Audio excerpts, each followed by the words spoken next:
They called me a nobody, laughed at my job, mocked my car, said I'd never be successful like Trevor. I didn't argue. I just smiled and opened my phone. In that moment, everything changed. The truth? It didn't just shake the dinner table. It shattered everything they thought they knew about me. If you've ever been underestimated by your own family, stay with me. You're a nobody, Mason. That's what my family told me, right in front of everyone. Unlike Trevor, he actually makes money. I didn't argue. I just smiled, reached for my phone, opened my banking app, and showed them the truth. Turns out, Trevor's entire so-called success was built on my money. Hey Reddit, never thought I'd post here. But if I don't get the story out now, I might actually lose my mind. I'm Mason. I'm Chigiste. I work the graveyard shift at a gas station, night after night, ringing up energy drinks, lottery tickets, and dealing with the occasional drunk stumbling through the doors at 2 a.m. It's not glamorous. It's not flashy, but it pays the bills. To me, that was enough. But not for my family. To them, I'm a walking disappointment. The weight of inheritance 5 years ago, everything changed. My parents were killed in a car crash. No warning. No final oublié. One moment they were here, and then they weren't. I was shattered.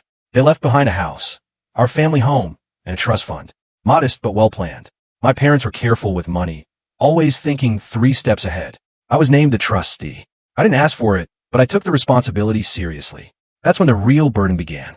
I started quietly supporting the rest of my family. My Aunt Linda, 53, Uncle Martin, 55, and their 2 sons, Trevor, 28, and Brandon, 26. They acted like they were doing fine, independent, self-made. But that was a joke. 70% of Linda and Martin's mortgage? Me. Their beach vacations? Covered. The shiny cars they brag about? All me. They believe they're getting some kind of survivor benefits from the government. I never corrected them. Why would I? I didn't need the credit. Meanwhile, I drive a beat-up 2008 Honda that rattles at highway speeds. I live in a 1-bedroom apartment with peeling paint and flickering lights. I wear the same 5 t-shirts on rotation. Not because I'm poor, but because I don't see the point of wasting money. My parents taught me discipline, financial responsibility. I took their lessons to heart. Too bad no one else in the family did. Dinner with parasites a few weeks ago, they invited me over for dinner. Their massive house, gleaming floors, designer kitchen, crystal chandeliers, all of it funded by the very trust one manage. I brought homemade lasagna, my mom's old recipe. She used to say, food made with love tastes better than anything money can buy. I believed her, still do. But the moment I walked in, Aunt Linda smirked and leaned toward Brandon. At least someone in this family knows how to enjoy life, she whispered loud enough for me to hear. Her eyes flicked toward me, judgmental, smug. Dinner started. Uncle Martin started bragging about his golf club membership, funded by me. Trevor showed off his new smartwatch, also bought with my money. Brandon couldn't stop talking about an upcoming concert, paid for of course by me. Then, right on cue, Linda turned to me, voice dipped in that familiar syrupy disdain. Mason, don't you think it's time you got a real job? Your father always carried himself like a professional. I didn't react, just took a bite of lasagna. The same dish she had praised earlier, assuming it was store-bought. Because clearly, I couldn't afford high-quality ingredients. Right? Then Brandon, always the golden boy, jumped in. Not everyone can be successful, Mom. Mason's doing his best. Oh, how generous of him. He must have forgotten I'm the one who's been paying for his Spotify premium, his car insurance, and his last trip to Cancun. A trip, by the way, that no one even bothered to invite me to. Then Uncle Martin raised his glass. Some of us work hard enough to enjoy the finer things. I wanted to laugh. Sure, Martin. Keep pretending your insurance sales job pays for your wife's designer handbags and your son's first-class flights. Live the fantasy. Then came the final slap. You'll always be a nobody, Aunt Linda sneered, just like your father, before he got lucky. Silence. Even Trevor and Brandon shifted in their seats. My father wasn't lucky. He was brilliant. He built everything from nothing. And now here they were, feasting on his legacy while mocking his son. I quietly finished my meal, stood up, told them I had an early shift. As I walked out, I heard Linda chuckle behind me. Maybe we should start a GoFundMe for poor little Mason. That lit something inside me, but I didn't say a word. They didn't see me pause in the hallway, didn't see me open my banking app, didn't hear the calls I made as I stepped outside. But they were about to learn what happens when the quiet one decides he's done being used. The night that changed everything, then, something unexpected happened. For years, I let my family live in their fantasy, floating on a cushion of money they didn't earn. And I had finally decided I was done. But life had one more twist in store for me. It was a Tuesday night, around 11 p.m. I was at work, still stewing from that dinner, running the register of the gas station, when a beat-up sedan limped into the lot. Flat tire. The driver stepped out, clearly annoyed but composed. She had that no-nonsense confidence about her. Worn jeans, scuffed sneakers, hair in a ponytail. Not trying to impress anyone. That's how I met Rachel. She was beautiful, sure, the kind of pretty that sneaks up on you and makes you do a double take. But more than that, she was real. No fake elashes, no flash accessories, no ego. She told me she was a kindergarten teacher. She laughed at my dumb jokes while I changed her tire. Not because she was trying to be polite, but because she genuinely found them funny. When I finished, she asked for my number. No games. No hesitation. Just real interest. We started texting the next day. Then dates. Then weekends together. Those next 2 months? The happiest I've been in years. She didn't care that I worked nights at a gas station. She didn't judge my apartment or my rusted-out Honda. She loved pizza from hole-in-the-wall joints, thrift store dates, walks through the park, and late-night drives with no destination. For the first time since my parents died, I didn't feel invisible. With Rachel, I wasn't a wallet. I wasn't a failure. I was just me. And that was enough. My family barely crossed my mind anymore. The bitterness was still there, but it was buried under something better, peace. But I should have known. The past doesn't stay buried for long. The dinner that broke everything then came Sunday. Another invitation to dinner at the family estate. A castle built on lies and funded by my silence. Normally, I'd show up, endure the insults like armor-piercing bullets, and leave before the dessert hit the table. But this time, I didn't walk in alone. Rachel came with me. I warned her ahead of time. Tread lightly, I said. They're not exactly warm people. She smiled, said she could handle it. I believed her. But nothing could have prepared us for the storm waiting behind that front door. The moment we stepped in, Aunt Linda gave her the once-over. Plain navy dress. No flashy utility. A canvas purse over her shoulder. Her lips curled into that signature half-smile. The kind that feels more like a slap. "Oh, you brought a guest," she said, dragging out the word guest like it offended her. Uncle Martin barely glanced up from his phone. "Hey kid, extra chairs are in the garage." While I fetched them, Rachel tried making polite conversation. By the time I came back, Trevor had slithered over to her side. He was showing her photos from his last Hawaii trip. "I go twice a year," he bragged, loud enough for the whole room to hear. Then with a wink, "Maybe next time, you could come, with someone a little more ambitious." Rachel gave him an awkward laugh and inched closer to me. I squeezed her hand under the table, a quiet apology. Dinner started, and only got worse from there. When Rachel mentioned we went to a small Italian place last weekend, Aunt Linda jumped on it. "Oh, you mean Salvatore's? We take the kids there for birthdays. I'm surprised Mason could afford that place." Rachel's smile faltered. My stomach turned. Brandon piped in next. "Did Mason tell you he's been working at that gas station for 4 years now? Zero career growth." Rachel didn't flinch. "I think that's admirable," she replied. "He shows up. People trust him. There's honor in that." Trevor laughed so hard he nearly choked on his wine. "People? You mean drunk truckers and scratch ticket addicts? Stellar customer base." I tried steering the conversation elsewhere, but they wouldn't let up. "So Rachel," Uncle Martin said between bites of steak I unknowingly paid for, "you teach kindergarten? That's nice." Trevor just made junior partner. Bought himself a new Mercedes to celebrate. Rachel raised an eyebrow. "Congrats. That's impressive. Some of us have ambition." Trevor smirked. It didn't stop. They joked about my car breaking down. Claimed I owed Martin money. Hinted I couldn't afford to buy Rachel a decent birthday gift. They weren't just mocking me anymore. They wanted to tear me down in front of someone who actually cared about me. Rachel held my hand under the table. But something shifted. Her eyes scanned the room. This house, these people, this false sense of grandeur. Then glanced at me. Mason, the gas station nobody. And then came the killing blow. "Rachel," Aunt Linda began, that venom-sweet tone dripping from every syllable. "You seem like a lovely girl, beautiful, smart. What exactly do you see in Mason? He'll never be able to give you the life you deserve." Silence. The entire room froze. Rachel's cheeks flushed. She looked at me, then back at them. "I think Mason has a lot to offer," she murmured. But I saw it, the flicker of doubt. And once doubt takes root, it grows fast. The rest of dinner blurred. We left early. The drive home was quiet. Rachel said she had a headache. Said she needed rest. But she didn't hold my hand the way she usually did. And deep down, I knew something was breaking. The slow fade the days that followed felt off. Like a radio station slightly out of tune, just enough static to know something's wrong. Rachel's text slowed. Our usual rhythm. Good morning, midday check-ins, good night, was gone. Phone calls ended quicker. Her voice lost its warmth. I told myself she was just busy. Work stress. Exhaustion. Anything but the truth I already knew deep down. A week later, I dropped by her place. No warning, just like we used to do. Spontaneous. Comfortable. Usually we'd sit on her secondhand couch, passing a box of greasy takeout back and forth, talking about everything and nothing. We'd laugh until our cheeks hurt, even if the show on TV was terrible. But that night, she barely spoke. eyes flickering constantly to her phone. Distracted. Absent. Everything okay? I asked gently. Just work stuff. A lie. And not even a good one. That weekend, she canceled our plans. Said she was meeting up with old friends. No offer for me to tag along. No invite. Not even a promise to call afterward. Then came the message. Mason, I think we need a little space. Said she needed time. Said she wasn't sure we wanted the same future. That the dinner at my family's place had opened her eyes. And just like that, she was gone. I didn't fight it. Didn't beg. Didn't text her a paragraph of reasons she should stay. Because the moment she said the words, same future, I already knew the truth.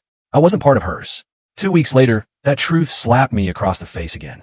I wasn't even looking, just scrolling through Instagram on break. And there it was. Rachel, dressed to the nines, laughing, holding a cocktail on a rooftop bar, sitting next to Trevor. His caption? Upgraded her taste in men. A wave of heat rose from my chest to my forehead. I could have hurled my phone through the glass door. I could have driven downtown and flipped that fancy table. But I didn't. Because anger is loud. And revenge? Revenge is quiet. Later, Brandon let slip. Trevor had been whispering in Rachel's ear for weeks. Mason's a sweet guy, sure. But can he really give you the life you deserve? You shouldn't have to struggle. You deserve someone with ambition. And just like that, she fell for it. That night, I sat alone in my apartment, staring at that photo. For hours. I didn't cry. Didn't scream. I just decided. Carl thought he had won. Thought he had taken the only real thing I'd found in years. He had no idea what was coming. I picked up the phone. Called my financial advisor.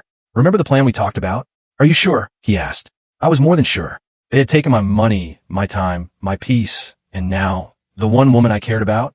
I wouldn't let them take my dignity too. It was time to pull the plug. The numbers never lie. I needed clarity. So I sat down, opened the ledger, and pulled up the real numbers. I already knew it was bad, but seeing it, laid out line by line, payment by payment, it was disgusting. Here's what my broke gas station self had been covering all these years. Their 5-bedroom suburban castle, $1,960 a month. Pulled straight from the trust. No questions ever asked.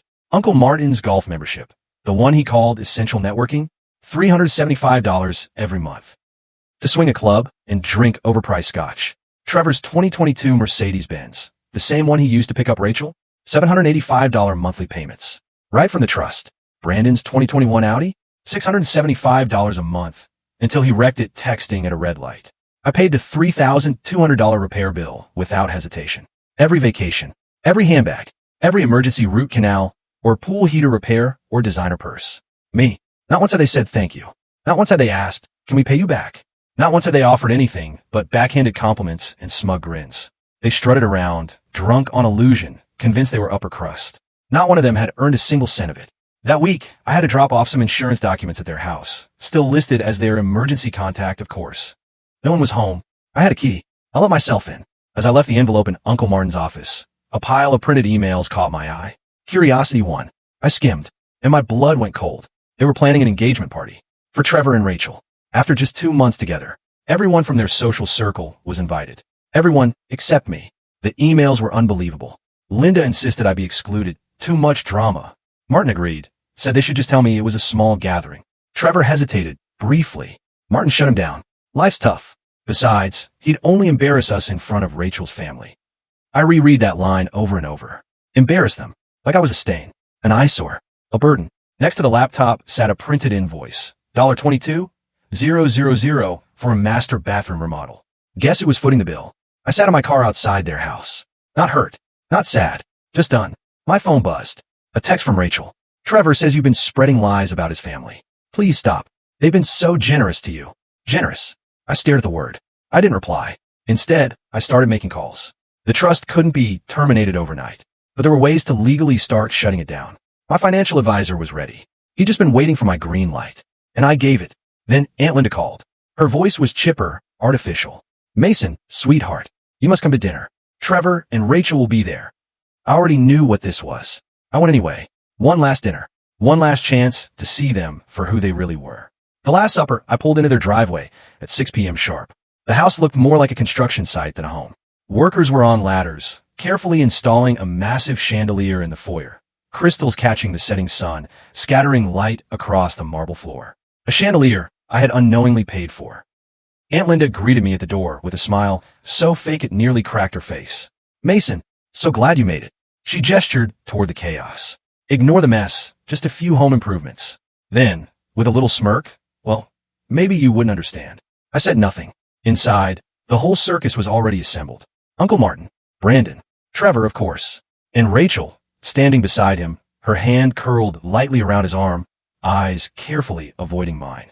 Before dinner, Uncle Martin pulled me aside. He clapped a hand on my shoulder like a manager about to fire someone. Listen, kid, this whole jealousy thing, it's making everyone uncomfortable. Time to grow up, yeah. He said it while wearing a golf polo I bought. The audacity burned. We sat down at the table. Dinner was professionally catered. White glove service, the works. The bill? On the family credit card. Also mine. Halfway through, Aunt Linda stood and tapped her wine glass with a fork. Everyone, if I may, Trevor has something he'd like to share. Trevor stood, beaming, and gently pulled Rachel to her feet beside him. We have big news, he announced. Rachel and I are engaged. Cheers erupted. Champagne flutes clinked. Rachel held up her hand, showing off a glittering diamond ring. My stomach turned. 2 months ago, she had been holding my hand, laughing over $5 pizza slices in my car. Now, she was wearing a ring I paid for. Trevor kept talking. We're thinking destination wedding, maybe Hawaii, or the Bahamas. Linda turned to Rachel, eyes gleaming. Only the finest for our future daughter-in-law. Rachel smiled sweetly. You've all been so wonderful, like the family I always wanted. I took another bite of food I'd unknowingly financed and waited. Then came a moment. Linda turned to me, her voice syrupy sweet. Mason, sweetheart, we've decided it's best if you don't come to the engagement party. Or the wedding. She said it like she was doing me a favor. Trevor looked almost guilty. Rachel stared at her plate. Uncle Martin jumped in. The Williamsons will be there. Their daughter just became a VP. We really can't risk certain conversations about gas stations, you know? I swallowed calmly, then smiled. Oh, you mean the gas station I work at? Or the multi-million-dollar trust fund I've been managing? The one that's been paying your mortgage for the last 5 years. The room fell completely silent. Aunt Linda's face stiffened. What nonsense is this? I reached into my pocket, pulled out my phone, opened a banking app, tapped a few times. Shall we go over the numbers? Mortgage? Car payments? Oh, and that beautiful chandelier you just installed. Want to see the receipt? Brandon nervously laughed. He's joking, right, Mom? The house payments come from that government program, Linda snapped. I shook my head. There is no such program. Every cent has come from me. Martin's face turned red, veins bulging. Now listen here. No, you listen. I stood. For 5 years, I've covered your bills. Your cars. Your credit cards. Your vacations. Your lifestyle. Every single thing you flaunt came from my parents' legacy. Trevor's fork slipped from his fingers. Rachel's face turned white. Linda's jaw clenched tight. That's a lie, she hissed. You can barely afford gas for that rust bucket you drive. I casually pulled up the documents. Wire transfers. Loan statements. Purchase histories. I even showed the receipt for Rachel's engagement ring. Charged to the family account. The room erupted. Shouting. Accusation. Denials. Linda knocked over her wine. Martin threatened legal action. Trevor tried, and failed, to explain. Rachel looked like she might vomit. I remained calm. Finished my plate. Then stood. Check your email tomorrow morning, I said flatly. Everything's itemized, including the 60-day notice for new payment arrangements. Linda grabbed my arm. You can't do this. We're family. I pulled away. Family doesn't steal. Family doesn't lie. And family doesn't humiliate you in front of the one person who ever gave a damn. I turned to Rachel. Hope that ring was worth it. Then, just before walking out, I glanced back once more. Oh, and that junk car. Paid off. In full. Unlike everything else you people own. And I walked out the front door, leaving their empire of lies behind. Cutting the cord the next morning, at exactly 9 a.m., I hit send. Attached to the email was a curated masterpiece. 5 years worth of financial receipts, wire transfers, mortgage statements, credit card logs, auto loan breakdowns, line by brutal line. No long explanations. No emotion. Just cold, clinical truth. Every document was neatly organized, time-stamped, and cross-referenced. I didn't need to argue.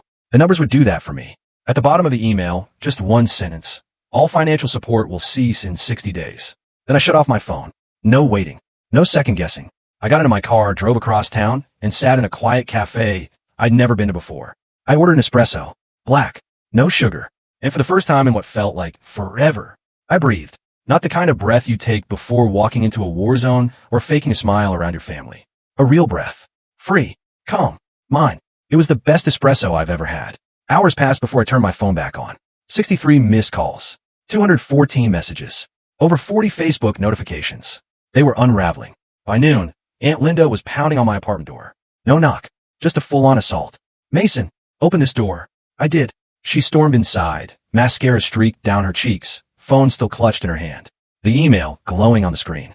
"Tell me this is a joke," she shouted, her voice echoing down the hall. I barely looked at her. "Tears don't pay mortgages, Linda. You should know that by now." Her expression shifted from fury to confusion to something dangerously close to fear. "You can't do this. We'll lose everything. The house. The cars. What about the credit lines? The insurance?" I crossed my arms, unmoved. "You have 60 days to figure it out. Maybe you should cut back on the spa treatments and chandelier installations." She broke. The tears turned from fury to pleading. "We're sorry. Mason, please. We didn't realize. We can fix this." I shook my head. "You can't fix something you never valued. My parents built that trust to help people in need, not to fund your fantasy life." She kept reaching, literally, for a hug, for pity, for mercy. None came. Then Uncle Martin barged in, veins bulging in his neck. "You ungrateful little," he stepped toward me. "Bad move. Take one more step," I warned, voice like ice, "and the payment stopped today, not in 60 days. You'll be on the street by sundown." He stopped dead. The realization finally hit. Then came the cousins. Trevor looked like he'd just watched his future crumble in slow motion. Brandon's hands shook. "What about Rachel?" Trevor whispered. "What do I tell her?" I leaned back, arms folded. "Try the truth. That your lifestyle is a lie. That you can't afford a thing without me." He flinched, voice cracking. "But the engagement, the wedding, she'll leave me." I smirked.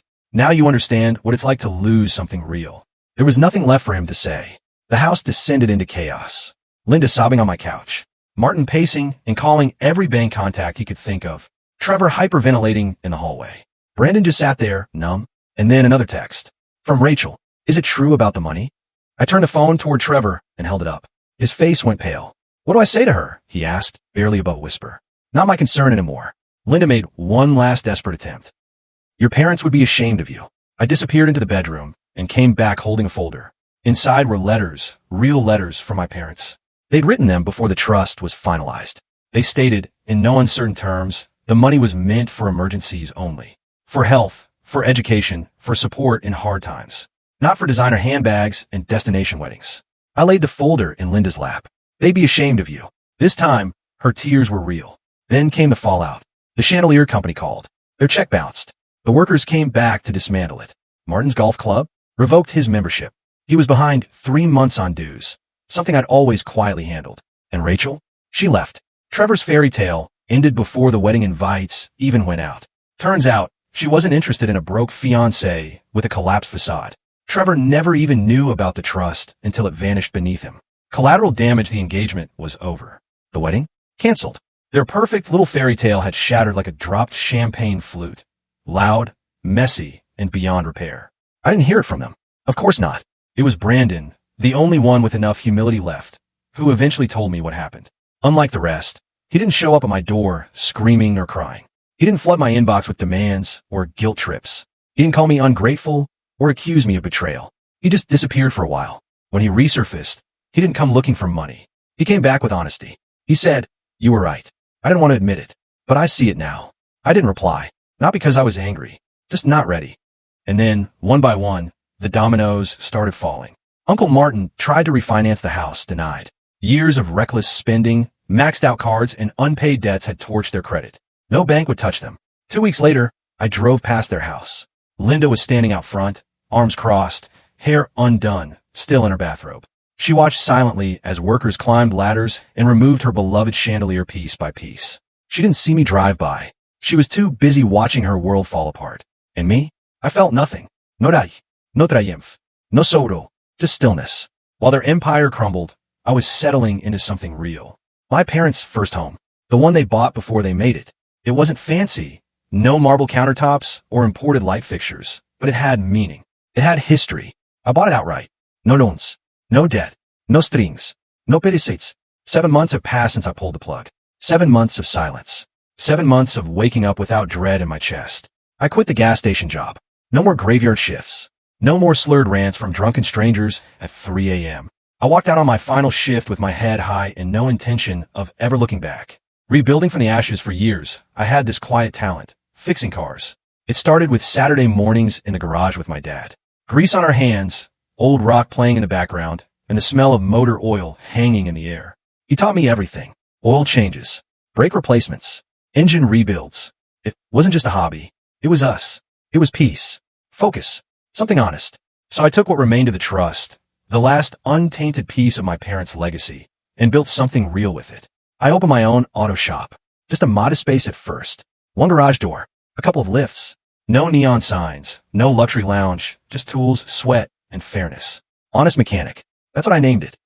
Turns out, when you treat people with respect and don't try to scam them, they come back. And they tell their friends, and their neighbors, and their coworkers. At first, it was just me. One guy, wrench in hand, hustling sunup to sundown. By month 2, I was slammed. By month 4, I had hired 2 employees. And the shop? It was turning a real profit. Not fantasy money. Not trust fund fumes. Earned. Then came Vanessa. I needed someone to run the front desk, handle scheduling, customer service, keep the business flowing. She walked in with a resume, a quick wit, and a fire in her eyes. Mid-20s, sharp as a blade, and yet gorgeous. But not in the look-at-me kind of way. More like don't underestimate me. She didn't chase money. She made her own. Customers respected her. My team listened to her. And she treated me like a partner, not a paycheck. I'm not saying I'm interested. But if I were this time, it wouldn't be about status or security. It'd be about 2 people building something real. Something together. Now, every morning, I unlock the doors to my shop. I pour the coffee, flip the lights, and get to work on my terms. And my family? Still falling apart. Watching them fall meanwhile, my family kept unraveling. One thread at a time. Uncle Martin was the first to go under. Without the trust quietly propping him up, he had no cushion. No savings. No real assets. Just debt stacked sky high and arrogance to match. Refinancing? Not a chance. He walked into the bank expecting a handshake. He walked out with a foreclosure notice. The house, his pride and joy, was repossessed within 3 months. Last I heard, he was working retail, stocking shelves at a hardware store on the edge of town. I ran into him once. He saw me in the parking lot. Our eyes met, and he turned around. Didn't speak, didn't wave, just walked away. Then there was Aunt Linda. Her downfall was the loudest. She used to strut through life like royalty. Brunches with her ladies, designer bags swinging from her wrist, sipping overpriced wine she didn't pay for. Now, she answers phones at a dental office, wears secondhand slacks, and takes the city bus to work. I've passed her at the stop a few times, head down, arms crossed, waiting for a ride that's never on time. She never saw me, and I didn't stop. Brandon took it differently. Where the others lashed out or fell apart, he woke up. He enrolled in community college. Accounting of all things. Maybe trying to understand the numbers he'd ignored his whole life. A few months ago, he sent me a message. You were right. I'm sorry. I never responded. Not out of spite. I just wasn't ready to open that door again. And Trevor? His collapse was poetic. Years of pretending to be rich. Posting selfies in luxury cars he didn't own. Name-dropping clients he never had. It all caught up to him. The law firm he worked at finally investigated his accounts. Turns out, most of his clients were either fake or had already left long ago. He was let go. Quietly. No farewell party. No cake in the break room. Now, he's bartending. Living in a cramped apartment with 2 roommates, splitting rent and utilities. The BMW he flaunted on Instagram? Gone. Repossessed within weeks. And Rachel? She walked away the moment the wedding was canceled. Turns out, she wasn't interested in a relationship that included for poorer. She moved back in with her parents. Apparently, Trevor wasn't the upgrade she thought. Their social media feeds, once filled with travel photos, flashy dinners, fake laughter, fell silent. The only thing I've heard from that side of the family since? A birthday text from Brandon, and a Christmas card from Aunt Linda, signed with a shaky, thinking of you. Some ties don't need to be mended. Some bridges were meant to burn. When the past shows up, but not everyone stayed gone. 2 months later, the past walked right through my front door, unannounced. Rachel. No call. No text. No warning. Just walked into my shop like she still had a seat at my table. Like she hadn't ripped the chair out from under me and handed it to my cousin. She looked around slowly, taking in the clean floors, the busy mechanics, the line of customers waiting patiently at the counter. A place I built with my own hands. Your shop looks amazing, she said. I kept working. Didn't even look up. She hesitated. I wanted to talk, maybe explain myself. That made me pause. She wasn't wearing designer clothes anymore. Just jeans, a faded t-shirt, and a look that sat somewhere between regret and desperation. Explain? I asked, finally turning to face her. You dumped me, ran into Trevor's arms, got engaged, and then vanished. What's left to explain? She let out a shaky breath. I made a mistake. No kidding. He seemed ambitious, secure. Your family made you sound like a dead end. She looked away. I was shallow and stupid. I nodded, wiping my hands on a shop towel. Yeah, you were. She blinked, waiting for some softness. Some hint of the man who used to hold her hand on late night drives. But I had none left to give her. I miss you, she said quietly. The way things were. The talks. The simplicity. Just us. I let out a breath, not angry. Just tired. You miss me now that I look successful? Now that I have something to show for it? Her voice cracked. That's not fair. I didn't know, but you did know me, Rachel. And that should have been enough. Her eyes filled. Forced. Calculated. Not the tears of someone grieving something real. Can we start over? She asked, hope thin in her voice. Please. Before I could answer, Vanessa walked out of the office. Hey boss, Mustang guy's here. Should I handle it? Rachel stiffened. She hadn't seen Vanessa until now. Now she did, and she understood. This wasn't broken down, overlooked Mason anymore. This was a man who'd built something, and had someone at his side who actually respected it. Nah, I told Vanessa, my eyes still on Rachel. I don't do handouts, not even for nostalgia's sake. Rachel blinked, stunned. You don't mean that? I laughed just once. Yeah, doll. For the first time, she had nothing to say. So that's it, she whispered. That's it. I turned to Vanessa. Let's get Mustang guy taken care of. Want out by lunch. Vanessa smirked and nodded, brushing past Rachel with quiet confidence. Rachel stood for a moment longer, hoping for something. Anything. But I didn't watch her leave. I had better things to focus on. Living on my terms, lesson learned. One I'll never forget. Never set yourself on fire just to keep others warm. I spent 5 years burning in silence. 5 years holding up a family that mocked me while they smiled through stolen dinners and designer lies. Not anymore. Now I wake up, and the first thing I feel is peace. I drive to my shop. I unlock my doors. I walk past the lifts and hear laughter from a team that respects me. I drink my coffee hot, not because I have time, but because I made time. Then I go home, not to a rented box or a borrowed life, but to the house my parents once built with sweat and sacrifice. The house they raised me in, the one that still holds the echo of their voices in every wall. It's mine now, paid in full, no debt, no strings, no ditches. I live on my terms. I don't post about it. I don't need to prove anything to anyone. I'm not happy in the filtered, social media approval kind of way. I'm just quietly content. And that's more valuable than any fake applause. Will I ever help my family again? Maybe, if they ever find themselves truly desperate, truly in need. But if I do, it'll be on my terms. Not theirs. Not through guilt. Not through shame. And never again at the cost of my own peace. They taught me something I never would have learned otherwise. That blood doesn't make you family. Actions do. And the only people I'll carry from here on out are the ones who'd carry me too. If you enjoyed this story, don't forget to hit that like button, share this video with your friends, and subscribe for more real-life family dramas. Let me know in the comments what you think about today's story. Was it fair or totally messed up? See you in the next one.